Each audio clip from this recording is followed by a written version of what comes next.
Hello everyone, we have a best of 5 coming in here for, I believe, the finals of a Korean Open Cup between two perhaps familiar names. Oh, look at that APM. Ragnarok had literally 0 for a second. That's what I meant to do. In the top left, we have Alpha X's Ragnarok. And on the bottom right, it is GuMiHo, who was spamming a lot of APMs. 400 in the beginning of the game doesn't do much probably, but it's what he felt like doing. There we go. Sure we can actually hear things, yeah? And just sanity check in the chat if you guys can now hear the game sounds and all that good stuff. So Ragnarok, very aggressive Zerg. He's really been quite difficult to figure out, not in terms of what he's going to do necessarily, but just in terms of how his results are going to look, because he definitely has some cool builds and, you know, basis as a pro gamer, so foundational skills are laid down, but, you know, compared to some other players, that foundation is a little shaky. It's maybe not the best macro in the world, but maybe it's made up for, again, with the way that he plays. Already starting things off a little bit differently for game 1, so no mind games have really occurred yet. Going for a pool first against GuMiHo. I mean, you always want to kind of say, well, this could be because something like a 2-Rax, but 2-Rax has really not been particularly popular, even before the new patch, which it kind of got affected by, but not really. Yeah, I don't think that would actually be all that scary. But it is with 6lings right off the bat. Definitely just that Ragnarok wants to go for some of that early pressure. Wants to potentially kill the command center. I mean, it seems unlikely, but if the Reaper is far away, there's literally no units on the way. The Marine almost always comes out nowadays, but even then, if it is not microed at all, and the command center is still relatively weak, I mean, 6lings burn through it really fast while this Reaper is coming back home. Let's see if that's what Ragnarok is going to at least try and do. Or he's going to try and sneak into the main, perhaps. Yeah, he's going to delay the command center. It is awfully risky to try and kill it. It's quite healthy. And they can pull the SCVs, shove micro and all that. Getting into the main base, a little more annoying. You're pulling the SCVs still. At the chance that you might actually be able to kill something. Marines are still on the way. I think GuMiHo, I mean, besides maybe wanting to do a non-reactor build in the opener anyways, also, 3 SCVs already dead, was able to see that lack of creep spread at some point with the Reaper, and that would have also maybe been at the time that he was going to add a reactor. Didn't quite catch it, but Lings are now dead. 3 SCVs, delayed command center by a little bit, and a little bit of lost mining time. A single kill on a Marine, too. I mean, altogether, not bad for Ragnarok's opener. And then GuMiHo has to be concerned. Where'd you go? There we go. We're supposed to be concerned that roaches could be on the way. This could be extending into a follow-up cheese. So the Reaper really wants to get back on the field and figure out what's going on. In which case, you know, halfway past the map, maybe a roach kills it, and GuMiHo has very limited time to defend. In this case, he looks like he had, again, it's kind of, for GuMiHo, it's kind of hard to say exactly what his plans would have been if things hadn't happened, because he is the atypical Terran. Ragnarok's a bit of an atypical Zerg, and GuMiHo's a bit of an atypical Terran, for sure. So, this barracks and a tech lab on it could have been that very safe follow-up against the, oh, well, I bet you're going to go for roaches, because then you can swap that off the factory, get a Cyclone as fast as possible, and whatever, right? Or it could be because he wanted to do this, whatever this is, which is getting up to technically 3 Hellions right now, maybe then swapping off to the reactor on the barracks, and then swapping the starport onto the tech lab to start a Banshee production? Yeah. Now I'm just question marking the factory usage. We'll see. We'll see. He adds on a 3rd command center while this goes on, so we actually wouldn't be able to afford 2 Hellions at a time anyways. So 3 Hellions, you know, you'd want to be very, very good with micro if Ragnarok were following up with a Ling Flood, but he is not, so it's all good. And it still is technically enough to deal with that. Overlord's going to start getting hunted down. Viking openers, not especially common right now. And, I mean, they can happen, of course, but then more so you'd be afraid of perhaps even a battlecruiser follow-up. Because that fusion core is still building anyways. You can kind of get a unit before you build a battlecruiser. Going Viking into Banshee into a normal, maybe 3cc follow-up into stim. That's very old school, actually. It's not that it's new or, I don't know, particularly stupid. It's just that it is very old school. This actually looks to be going into mech with double gases going on. Ragnarok has added on a Roach Warren and is getting quite a few roaches. That is enough to go across the map and try and do some damage, but against someone who actually is going for Banshees, that's a little less than ideal. So he just scouted the front of the wall and saw no command center, but a good number of supply depots. So he doesn't actually technically know it's a 3rd CC, but if it was a Hellbat push, I mean, it'd be easy peasy lemon squeezy to defend that, wouldn't it? It's going to be Ling Ravagers coming out for Ragnarok. You know, stopped his droning a while ago, not getting into a lair. GuMiHo is going to have to defend primarily with those Banshees, of which he has 2 and Cloak is done. That's the neat thing about getting a Viking first, is that Cloak will finish when both of your Banshees are out and comboed together across the map. In this case, they want to stay at home. GuMiHo, actually, maybe this Viking saw the brief glimmer of something coming across the map, changes the path of his Banshees to then help out against this push, which it absolutely has to. It is actually the only thing that's really going to help. The Hellions also don't want to really sacrifice themselves stalling out the Roach Ravager because they're going to be needed for the Ling Flood afterwards. The Ling Flood is usually what gets a lot of the SCVs killed, so that's how you need to play this out. SCV is now just being pulled to the ramp, going to stay there. Banshee's going to try and intercept any of the reinforcements, but actually, yeah, they probably should be focus firing the Roach Ravager. And so far, it's, you know, it could only really be better for a hold if GuMiHo had, of course, seen this coming way before it went across the map and was able to produce a tank or a cyclone faster, or if the Banshees had found this a little bit more across the map too. Those are the only 2 ways you really get any better against this. So 15 SCVs killed with all of your army still intact and your 3cc still intact, that's really not that bad. IMO. But it's still not ideal. Ideally, you would have gotten a Reaper in there. Your Banshees would have seen this a bit farther into the game. You know, if you had not gone for the Viking, if you had gone for the one Banshee that went across the map to try and chip away at some drones prior to Cloak being finished, maybe you would have figured it out. But now it's time to try and recuperate. Because certainly GuMiHo has fallen behind. The one building he did lose was an armory, by the way, so that kind of sucked, and a couple supply depots. But he's replacing it now with double armory, and it seems like he wanted to try out that battle mech, which is really cool. It just sucks that it couldn't arrive in time to really help out against the Roach Ravager.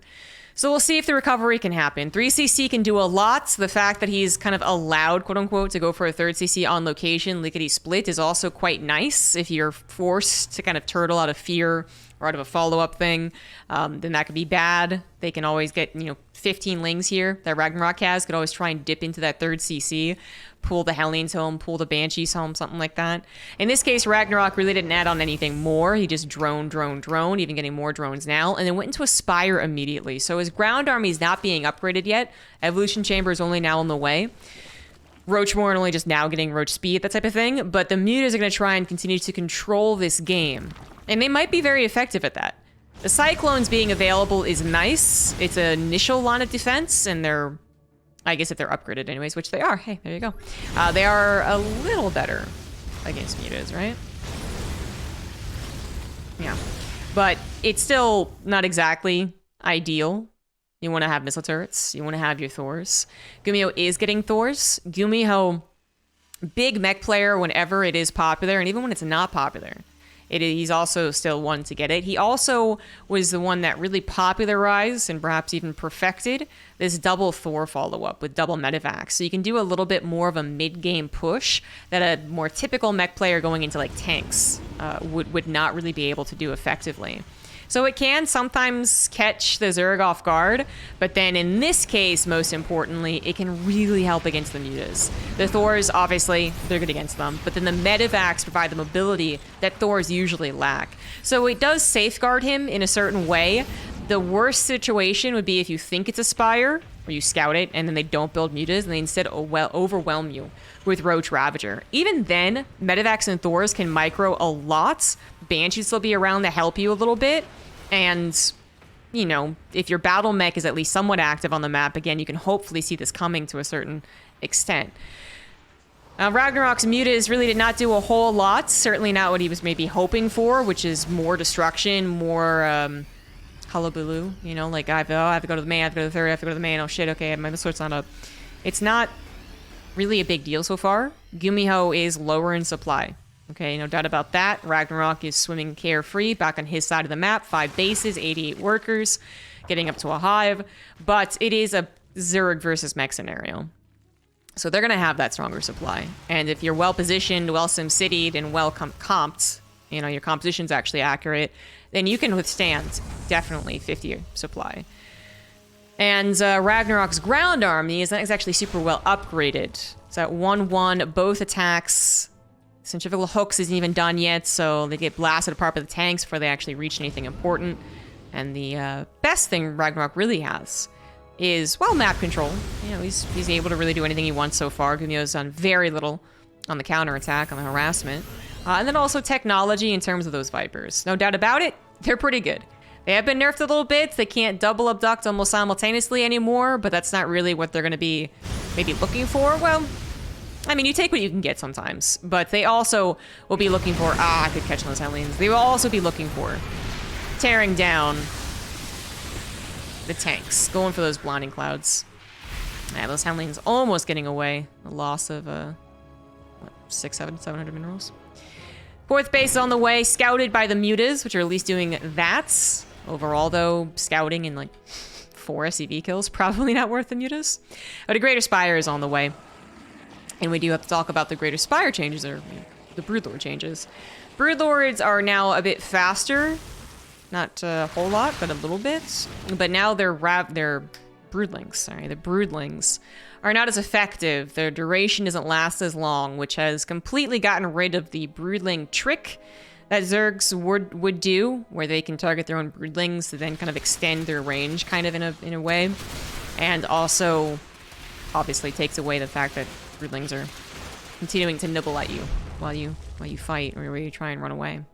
So I've talked to a couple of Zerg players, and they do consider that to be fairly big. And I'm not sure that completely disregards, now makes Broodlords ineffective, but Ragnarok doesn't seem to think so. He still has that in his back pocket if this attack doesn't work. Now, this is a pretty well spread out tank line, but the blinding clouds still hit basically everything. Not a whole lot of the banelings actually died before crashing in, but they crash in on a lot of sturdy tanks and supply depots. Not really into the guts of the SCV line. So initially that looked like it could be kind of good, and then it really tapered off, didn't it? 10 SCVs go down. Yes, a decent number of tanks. Barely saved that last one. But not even. 4 tanks, a Thor, a Hellbats roll out from earlier. That really was not that good from Ragnarok. The depth of the Mech army, the pull away on the SCVs, really worked there for the Terran, who now has a second chance to remax for sure. Their 4th base is up, their gases are taken, their 3rd's immediately retaken, and their 5th is even on the way. So GuMiHo still has an absolute shot to play into a kind of extreme late game, which would be more so his target at this point. A little bit of harassment on the front, as there is no anti-air. This is sort of free game. I'd be very careful, though. GuMiHo is being careful. Corruptors could be on the way. Vipers could abduct into queens that were creep spreading earlier. You know, you just gotta be careful. I love that the barracks, I think, just scouted. Oh, it didn't. Okay, well, still. I love that it's scouting somewhere. 13.5 minutes, still alive. It's a bit unusual. Ultras being added on too. They are a little bit skinnier, supposed to work a little bit more with the Zerg army. Maybe we'll see them in effect again. If this attack doesn't just kill GuMiHo, coming in an almost even supply, a lot of the Vipers, all of them in fact dying. The Corruptors do help take care of the medevacs that were carrying the Thors around. And the Thors are gonna die. Is there enough actually? Some tanks over on the north side aren't really helping, but 3 more Thors appear. Vikings in the sky. I actually didn't realize that GuMiHo was even making Vikings. Not usually what you actually try to do, honestly, against someone, well, against a Zerg in late game. Vikings are almost useless. Almost. Pretty important. You just see them mostly rely on Hellbat Thor. In that case, the Vikings did kind of help out, but obviously with the Thors. The depth of the Mech, once again, worked out well enough, with GuMiHo having a dependable natural main and 4th base mining. Well, less so the main now, it's almost mined out. And a bunch of mules from extra orbital commands means that he is right back on that economy. He's right back to producing. And Ragnarok actually isn't able to beat him over the head fast enough to win this game. Like, he's got a steel chair, and he's definitely going for it, but he's out of shape a little bit, so it's more like a, Okay, hold on. Let me try this again. Yeah. And it's just barely not enough to actually make GuMiHo tap out. So another base comes down. GuMiHo taking this as an orbital might seem a little bit bold, but it really quite makes sense for the way that this map can play out. It's the first time I'm seeing Mech on it, but I have talked about my appreciation for the map even with Bio. And so you can react quite quickly to either of the non-planetaries if you do this. This is another one of those, really, is it going to work? I don't think so. There's still so many Thors. The Vikings even land because they're not going to win in the sky, obviously. And the Medivacs are back in play, trying to micro those Thors. The Corruptors opted to go for the Vikings, of which they do take them all out, as well as the last Banshee that somehow was still alive. And now the Vikings will die, I guess. But yeah, that once again did not kill GuMiHo. Ragnarok has a bit bigger of a mineral bank, and will kill the command center this time around, so at least that's something. But his gas bank still is not super impressive, so he's even struggling to replace the Vipers. Interesting that he keeps on making these Corruptors, by the way. Because he could easily afford a lot other gas units if he didn't go for these Corruptors. And I'm wondering, like, are the Medivacs really so scary that they micro the Thors? Maybe. I don't think that's inaccurate. They are kind of scary with how well they're microing these things. Are the Viking count? Like, I mean, the Vikings in the sky killing Overseers is not really impactful in this matchup. And the Vikings aren't really what's really scary in the sky anyways. So he's just building Corruptors into someone who is, basically Thor Hellbat. A good number of tanks, actually. So not completely Thor Hellbat, but I don't know, just not really depending it. Fearing BCs, possibly, GuMiHo would be the type to try and squeeze in a battlecruiser transition, but even he, he's not doing it this game, first of all, but even he, in a game like this, where he has had to barely hold back the Zerg army, very difficult to afford. I don't know, actually. I mean, I think it's literally to try and protect his Vipers, which are coming in sometimes suicidally, but they are getting the blinding clouds. The Vikings can't easy peasy target fire the Vipers before the engagement even happens, which would be the benefit of having Vikings, to be fair. So the Thors are pretty good at taking them out if they don't get blinded clouded, and if the Vipers don't get pulled back in time. But they have to wait for the Zerg to engage. The Vikings, if there's literally nothing that shoots up and there's no Corruptors, they could be all the way out here trying to shoot those things down. So I'm guessing that's why he's doing it.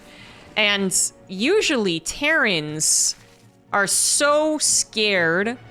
They've been so disappointed in Vikings in this matchup that I think they just don't even really try. But we also don't see Mech super often. So, they might try to take out those Vipers, and then Corruptors pop out and they're like, fuck it, like, I'm not even gonna try anymore. And GuMiHo just refuses to stop building Vikings. Now their attack into this location, this location is kind of getting less and less important the more this game goes on, because it's gotten to mine out. Well, it would definitely be mined out if it wasn't consistently attacked. But now it's starting to mine out.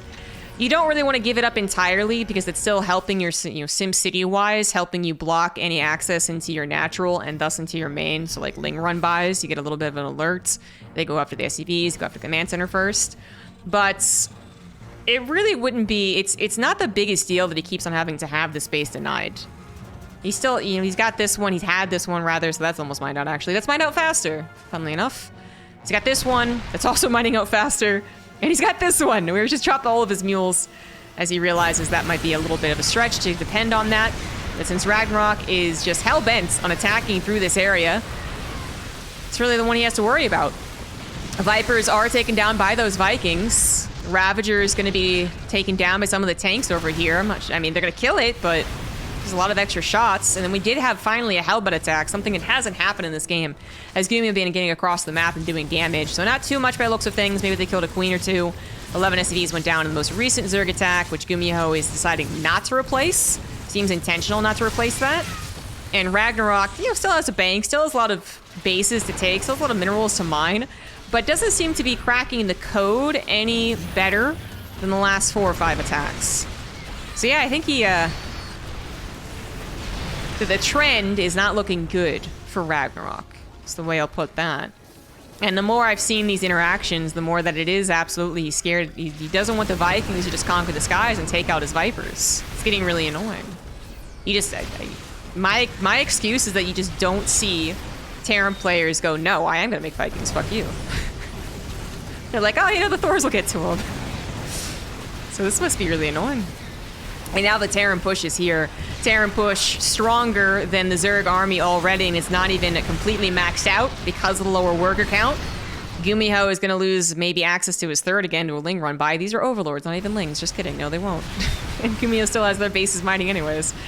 And the Vikings, you know, they're a little bit more microable now. They are actually winning against the Corruptors, which the numbers just favored them anyways, but... You can also see GuMiHo displaying a little bit of that micro at times, making sure to focus fire, making sure to dodge and weave. Their range has always been their greatest benefit.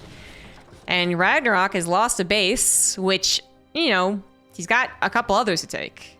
But that's starting to... That's not something you can really depend on forever. This base will mine out, this base will, and then maybe he can get this base? Maybe. But if he doesn't start taking better resource trades... then it's not going to look much better. And then just the idea that they can push you and they can win that fight and you can't do anything about it is also quite scary.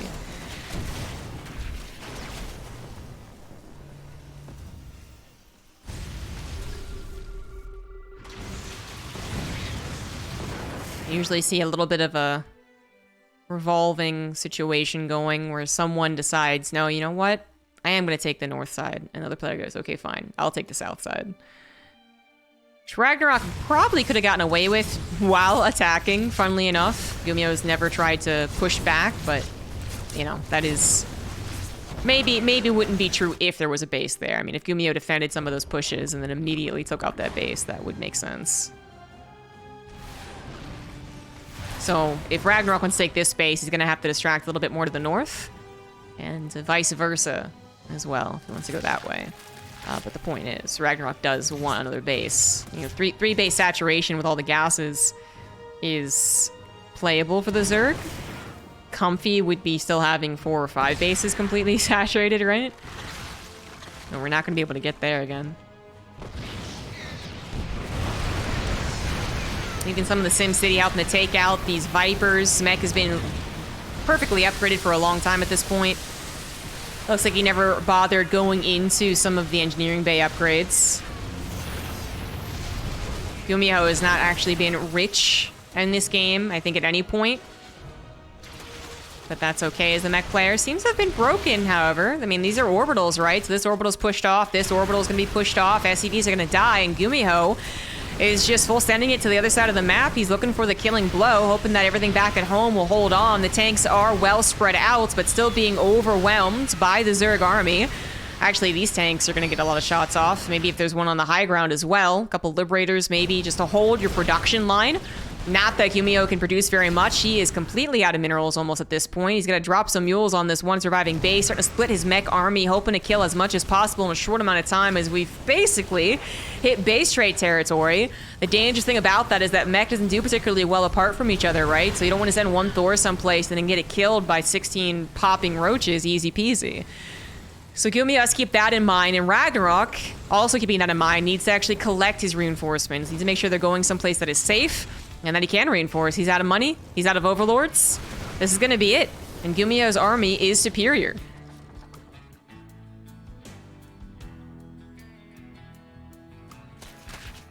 Orbitals can land again. Hellions will do great against Ling run-bys if GuMiHo is mindful. And this could be the last hurrah. Viper doesn't even get to interact. It is a lot of Lings taking advantage of the lack of Hellbats on the front lines, and the Corrosive Biles are adding a tremendous amount. GuMiHo's army might not be standing up enough. The Vikings land to try and help out. No, it's Ragnarok who's forced to disengage. Gets that last Thor before doing so. But what is he reinforcing with? 3 Ravagers, no, 3 Roaches. Is not all that helpful, and Hellbats are getting the last shots on a couple of these Ravagers. This is getting down to the wire. And you can see that GuMiHo just has more reinforcements, stronger units, more micro capabilities now with this medevac involved again. And GuMiHo will win this 25-minute Mech versus Zerg game, in which he did take some early game damage. He is one to innovate, especially when it comes to Mech. And what was one of the purposes of the most recent patch is to make Mech, and particularly Battle Mech, but still, Mech a little bit more viable. GuMiHo was probably really happy to hear that. There's the micro going down. 2 Thors, super low. Could also just go back home and maybe repair, but it might be the better option. But at this point, GuMiHo really is just comfortably mining. He's gotten his bases down. He's gotten his mules dropped. His SCV's mining again. And Ragnarok is down to 1 gas. GG. That was a more fun game than I was actually giving it credit for. GG. GuMiHo takes map number 1. Game number 2 is going to be on Royal Blood. The bottom left, we have Ragnarok. In the top right, it is GuMiHo. Still repping Sidestorm Gaming after all these years. He's a player who's come back from military. Still, one of the more successful military returnees. Hero being absolutely the most successful one. But even Young's doing pretty well. GuMiHo is almost basically, I would say he's back to where he was before he left, which is good. It's good. I think he definitely would be hitting higher highs, but it is good.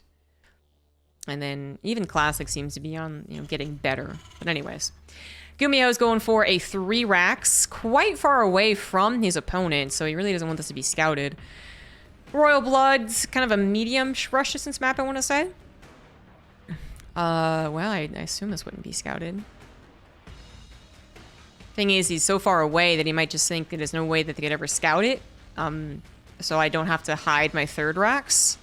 So that's what usually people do if they're kind of being, maybe they're like here or some other location that was a little bit on the nose. They might put 2 racks here and then a 3rd one back here saying, okay, it's going to be scouted, but then they'll misinterpret what I'm doing. Well, in this case, GuMiHo was right. He was not scouted. Ragnarok pulls the Overlord back, scouts elsewhere, and in his scouting elsewhere, he is also going to miss the opportunity to see the SCVs or the Marines, which, double-edged sword, actually, because you don't want to lose the Overlord early on either. The best thing so far for Ragnarok is that he once again went for a pool first. So I said that, I haven't really seen too many of these builds. It's a cheese. It's put into a best of every so often, but it's not like, the meme, like you never see it lose. So it's not unexpected to see this, especially from a Korean Terran. But Ragnarok hostile forces detected. Arming might be thinking the same thing. Might be thinking, you know what, I know GuMiHo better than you, which is totally fair for him to say. And also might just be the type to pull first a lot, because he did it last game and went specifically for 6 lings to go across the map. This time it was 2. This would be a little bit more, maybe against possible multi-proxy racks. But also his plan could have been going into the Roachhorn. We won't know, because right now he has to defend.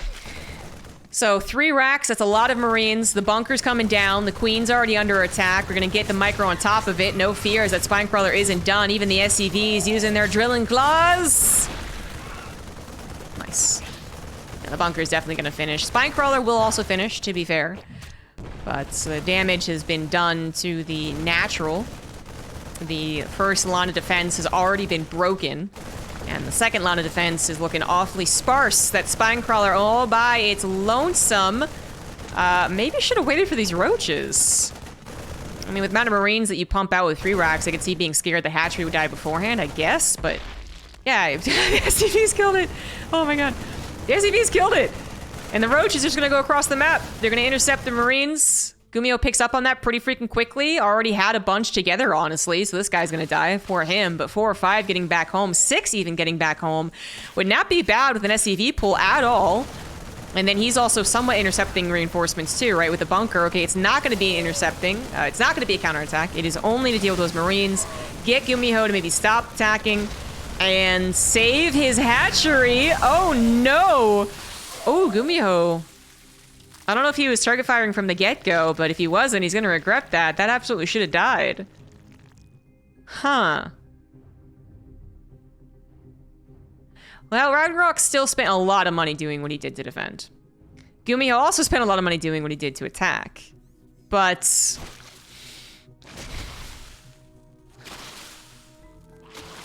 thing is that... okay, so he can't get any more Marines. He's got a lift, he's just not gonna let that happen. GuMiHo is going to be able to defend, I think, his low ground. Well, that's 7. 5 roaches, 3 ravagers. I don't know, actually. Maybe not. No, I don't think he can. The SCVs are being pulled to try and defend the low ground. If he can defend his low ground, build the command center on it, then I think he's in a good position. Oh, the sneaky. The sneaky sneak. The sneak. The sneaker is being sneaked. Okay, well that bunker finished really fast. The 4th Ravager really helping out. Here comes the Marines. The SCV's trying to help out as well, but the Ravagers are really good microing against the Marines. So the Roaches die, but these Ravagers are going to have a field day. Now this is giving GuMiHo time, and well, some of them are dying actually. Yep, you're gonna die. Okay, this is not so bad actually. The barracks are back and landed, so they're producing more Marines. Ragnarok went into drones, as he should, and this game is very interesting. I mean, you just don't see this happen too often. So 3 racks being more committed, but not actually killing that hatchery was quite painful. The Roach Ravager being made in that number is something to consider. That is a lot of investment from the Zerg, but then you know that they can, while doing this, just power up those drones. And as a Terran player, you can do, usually both building and SCV building. You don't have that same production strength that a Zerg does if they save their hatchery anyways. And the thing that would get rid of this easy peasy lemon squeezy takes a while to get to, that factory with the tech lab. So there's a lot to think about, but I freaking love that GuMiHo keeps trying to get these surrounds, man. And they keep kind of working out. I mean, they help. Damn. There you go. And Ragnarok is continuing to drone. He's not going to try and bust GuMiHo at this point, figuring perhaps that a factory is on its way to building something like a tank, and it already has. 3rd hatch for Ragnarok coming down. Speed on its way. Maybe he'll stick with roaches, maybe not. GuMiHo is going into bio. It's very difficult to go into mech after a game like this, not just because you have 3 barracks, and that just would be, better use for bio, but a lot also because of just how contained you are. There's usually not even a guarantee you can get your natural up. So you can't really get a whole lot of gas, and then your production is so slow. You really don't have any punish on your opponent, whoopsie-daisy, for a very long time. Whereas with Stim Marines, you can quicker go into a 16 Marine drop, which is actually scary compared to a 5 tank, 4 Hellions push or something like that. Damn, GuMiHo's clever. I would never have thought of this. I would have just accepted my lot in life, picked up the factory, rebuilt the tech lab. It's the fastest, it's the cheapest. And then cursed out being Terran. But he's gonna block the only other access point. Smarty pants, man. Oh, that was all 3 crucibles? Yes, it was. That's also not a full wall, but that's a lot of Marines. I mean, Ragnarok did take a moment from his droning to build up quite the army. The tank on the high ground is really the last line of defense, but those Lings get on top of the Marines, and the Marines might not be plentiful enough. I don't know, the Lings actually are gone. Ravagers by themselves won't kill much more. And, well, deja vu. Marines once again chasing Ravagers. Whew, that was awfully close. That wall being completed would have been such a big difference, too. Well, that's a hold. That's a hold. 5 SCVs killed. But GuMiHo is on 2 bases, 35 SCVs against Ragnarok on 3 bases, 59 workers. Okay, some of them is rallied, actually. And unless his drops do a tremendous amount of damage, he's still pretty screwed.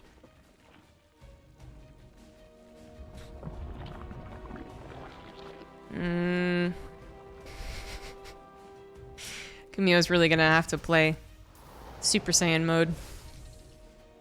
Combat shields is on the way. GuMiHo pinching pennies. Can't even afford to produce everything from his 5 structures. There's Ragnarok is primarily just having a problem of balancing his resources. Could probably have gone to a 4th, but decided to play it safe. I did not realize a tank came across the map. Is that particularly useful? Not most of the time, no. Most of the time, no. Single tank has to be in a very clever position to actually be impactful. So there have been builds where you'd take a tank and a bunker with a handful of Marines and try and do some damage, but not anymore. It's unsiege GPS ain't bad. If Ragnarok had really been a silly boy and gone up to 80 drones after failing to kill GuMiHo here, then maybe. But now we're turning it into a more usual, typical Terran attack where we're sieging up on some more abusive positions to then allow your Marines to dance back and forth, back and forth. And Ragnarok supply actually is not very convincing. This has very quickly become concerning. It's gonna kill one tank, but then lose a couple of these Ravagers, a couple more of these Queens. More Marines are desperately needed for GuMiHo to really do something here, and he's about lost all of them, leaving his tank completely undefended, so that's gonna quickly also go the other direction. Yeah, GG. There was a moment. But Ragnarok should have won that, so GG. Ancient Cistern will be map number 3. In the bottom left, we have Ragnarok. The top right, it is GuMiHo. So GuMiHo tries a 3 racks, doesn't work out, decides he's gonna try and do something again, apparently. Yeah, well, there you go. Maybe it's a 2 racks this time. Surely Ragnarok doesn't pull first both times. Which, well... yeah, I mean, it still looked very promising even with that pull first, right? Last game, it was very close to doing enough damage if it had killed that hatchery. So I'm not even sure you blame the loss on the pool first, but I think it's supposed to help. Anyways, certainly he won't do it 3 times in a row. Certainly there won't be a better build against my 3 racks. It's 3 racks again. Wow, okay. And he's right. Ragnarok is not pool firsting again. Ragnarok's Overlord is once again headed in the right direction though, and is he actually going to scout it this time? Moments before disaster. Moments before disaster. There you go. And again, because he... because he probably figured he was going to be able to get away with this, he's not actually putting his 3rd barracks really far away. But Ragnarok, I mean, I think he's making sure he can keep his Overlord alive while also scouting how many barracks. The Overlord was not seen, I think. I'm actually not positive about that. It might have been seen here. And, well, even if it was, GuMiHo just knows that he's a little bit more screwed. Drones are pulled really far away. I'm actually not sure I like this. I killed the first Marine, but you 3 Marines at a time. You can only stop this for so... like, it was so far away that there was really no way you could stop any of the buildings. Like, I just don't think that's possible. So I'm really surprised Ragnarok did that. It does delay them a little bit from coming across to your side of the base, but it also delays you a little bit. You are losing mining. So the Spine Crawler is only just begun. The drones are still here, though, with more buddies, and I think that's most important. SCV number 1 is going to go down, and that's the healthy SCV. SCV number 2 actually went down first, and this one's not going to complete the bunker. GuMiHo not having... like, this is definitely a more ideal start. I'm not going to use that word anymore. Ideal start for Ragnarok. You know, Spinecrawl is very, very injured, but it is not even the only line of defense. There's a lot of Lings at this point. The Queen might eventually get a transfuse, too. 10 more seconds here. GuMiHo's bet... the only thing you can do, really, is you can just continue pumping Marines and then hope that they undervalue your Marine count so you can dive in and kill it. Which is still possible, because these are slow Lings, right? For another 30 seconds. Oh, the transfuse was just in time. Whew. But, you know, if speed finishes, then you're gonna need a lot of Marines, which isn't impossible to grab when you're still producing off of 3 barracks. GuMiHo very courageously taking his command center on location. I guess he really needs to take some risk anyways. And now the Spine Crawler will die. The speed is now 5 seconds away from finishing. The Marine number isn't that impressive.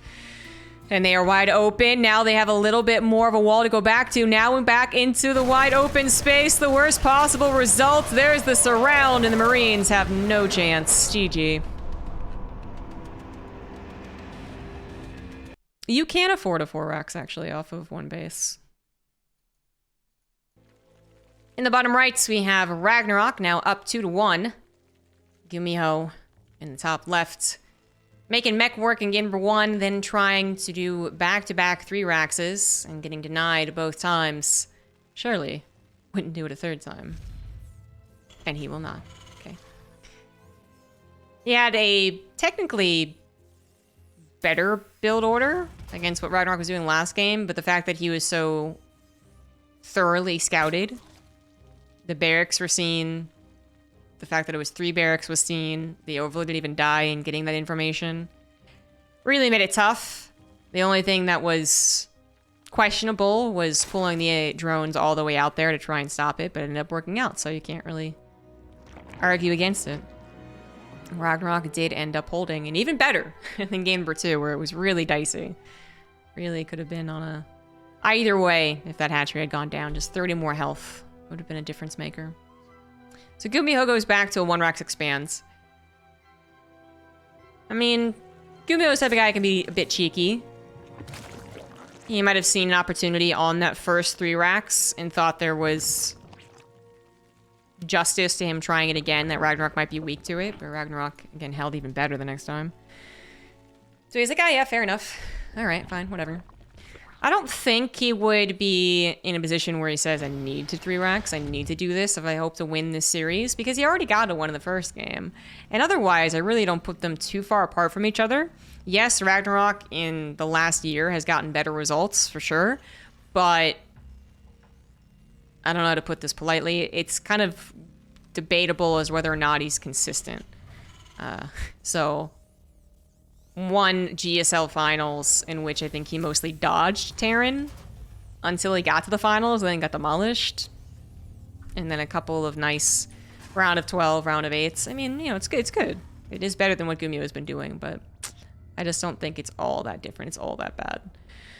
If he was going up against Dark, maybe there'd be an argument there, but even then, I don't think GuMiHo is, I've never really pinned him as the type of guy that says, oh shit, I'm screwed. He always gives it a college try, you know?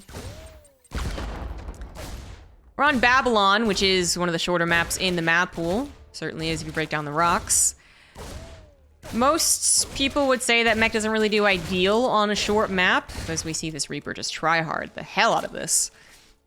But there are bonuses. It's a double-edged sword. There are some strengths and some weaknesses to going Mech on a map like this. If you can not be overrun in the mid-game, thanks to the shorter rush distance, Azuric might have that little bit faster of a push. If you can hold off against that, due to maybe the way the map is designed, just because it's short doesn't mean that it's necessarily all bad, or just because maybe you get like an early lead or something like that, then it can work out really well. Absolutely. Mech has been done on Waterfall, Mech has been done on Beckett. Not so much that, I suppose. Beckett was done on... Mech was done on the map that I can't remember right now, but which Innovation basically threw our clan war against Serral. Yeah, it happens.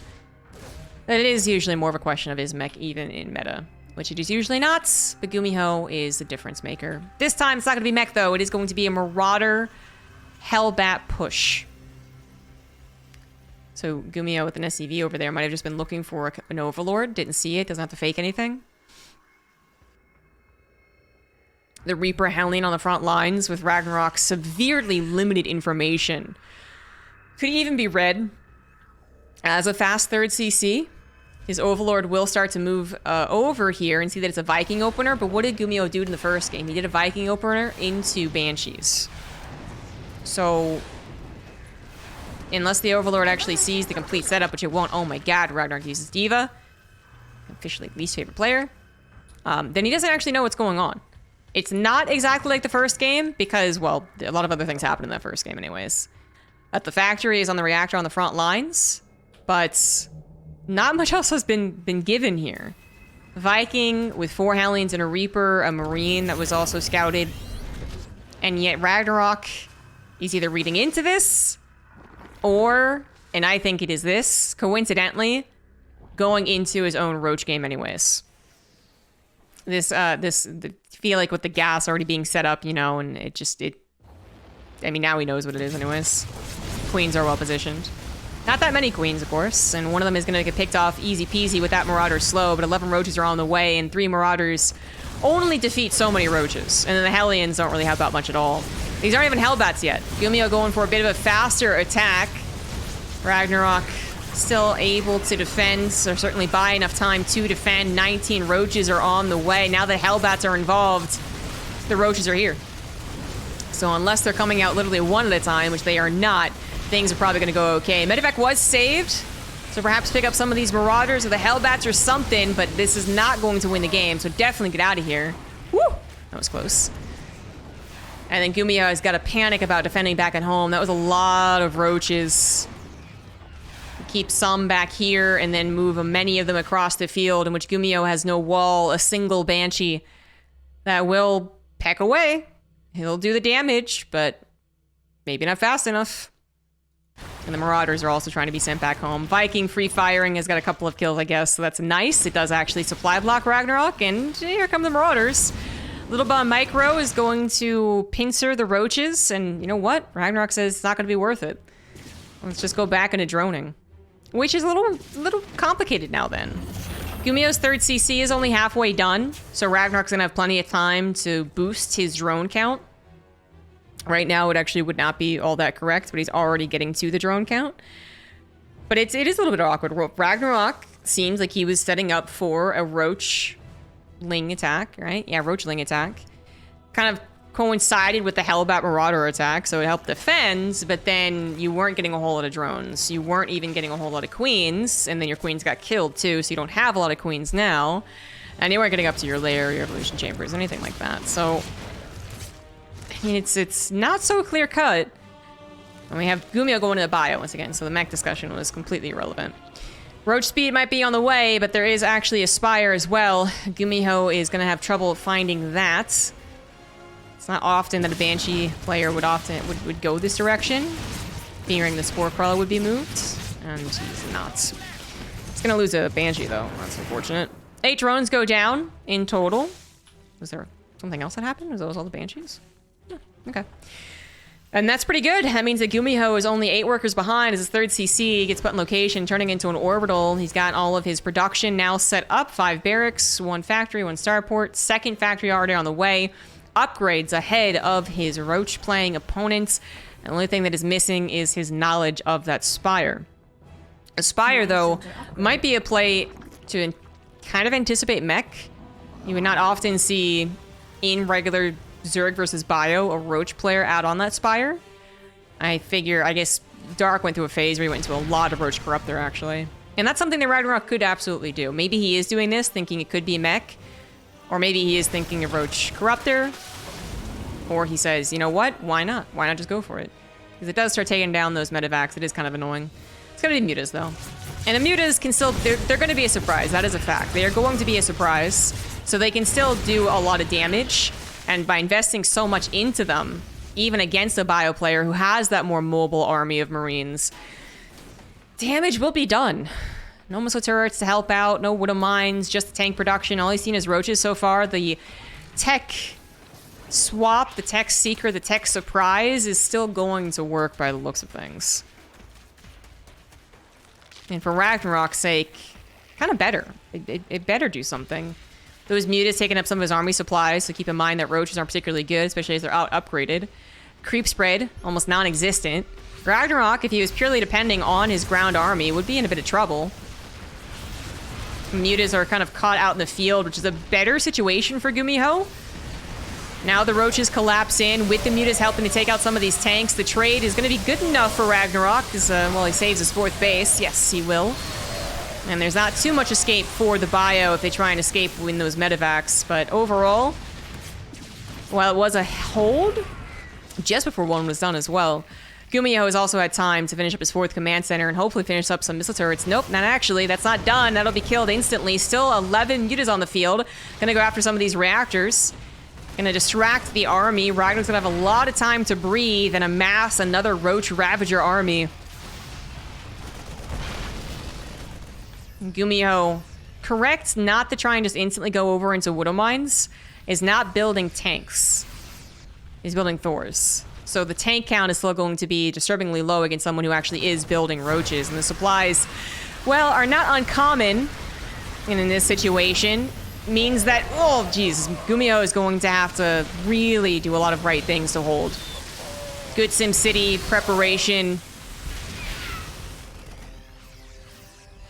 Maybe protecting that tank at all costs kind of situation. SCV pull.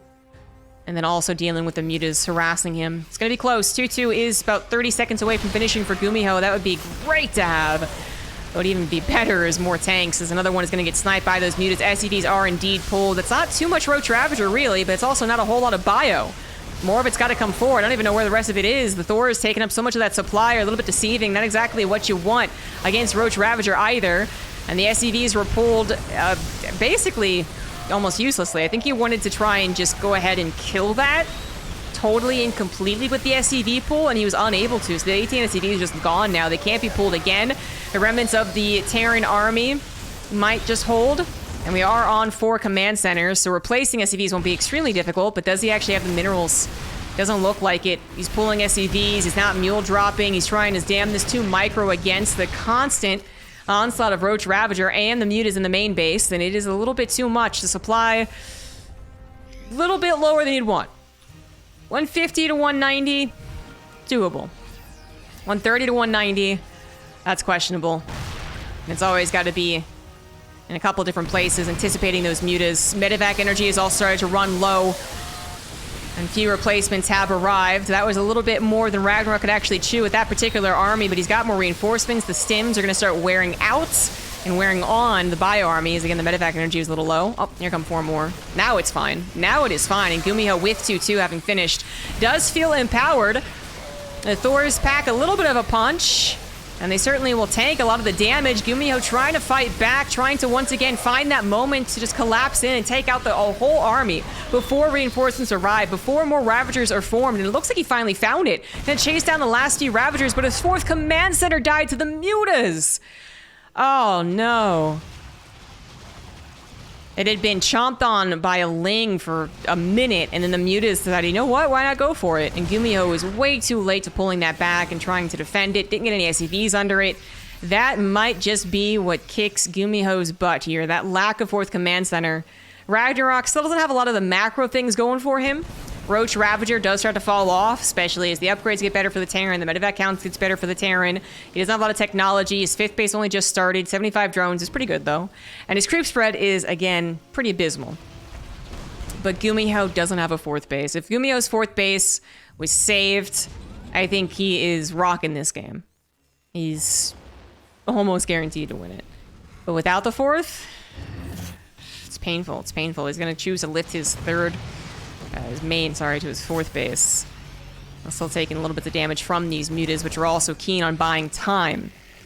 So Ragnarok can get some more creep spread, can finish up some of his technology. And they are doing a good job of that.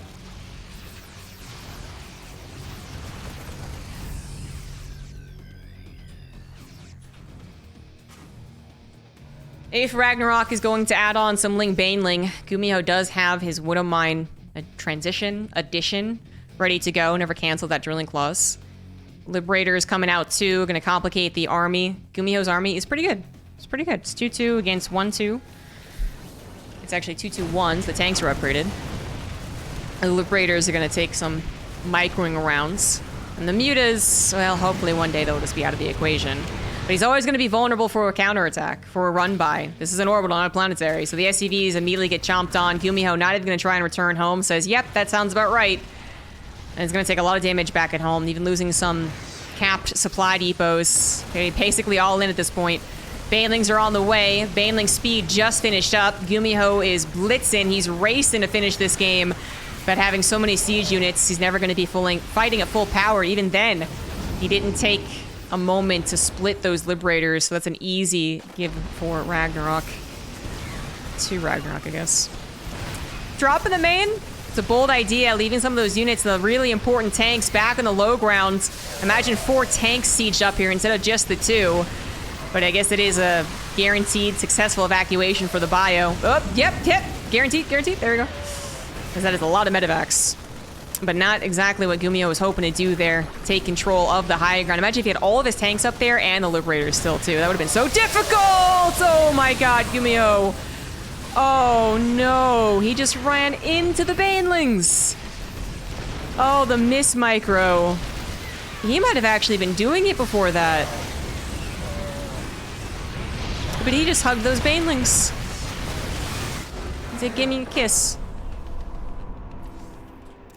That's so sad.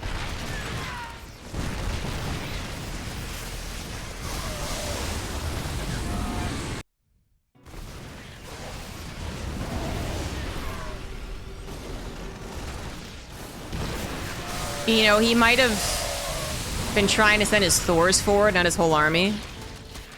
Or he looked back here at the same time, or either one of those, I think. I could see it in his eyes. The eyes that I can't see. He wanted those Thors kill those overlords. Oh, he wanted it. Then the entire army went forward. GG. Ragnarok takes the 2-1, or 3-1 victory. And wins that Korean Open Cup.